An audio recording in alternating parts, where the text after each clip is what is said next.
Okey, yang mana tak tahu dengan Maligan kita akan buat tutorial demo dekat depan saya, boleh pandang kat arah saya. Okey, cara untuk korang Maligan, kita akan shuffle dulu dan masing-masing. Lepas tu kita akan bagi pihak awal potong kita punya dash. Okay. Setelah pihak awal dah potong, kita ambil 3 kad macam biasa kan. Lepas tu, andai kata kat saya yang saya tak suka ni, saya tak suka 2. Even kat korang tak beri ataupun beri, korang tak suka 2, korang boleh masukkan dalam deck korang semula.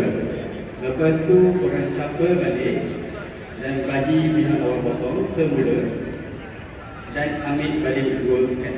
Maligan hanya boleh buat sekali sahaja dan Maligan tak kisah korang nak masukkan 1 kad ke, 2 kad ke ataupun 3 kad. Tapi ingat, kalau korang masukkan 3 kad dan korang draw semula 3 kad, beri, korang dah kalah. Maksudnya korang boleh buat Maligan hanya sekali sahaja. Ada tak sesiapa yang ada soalan?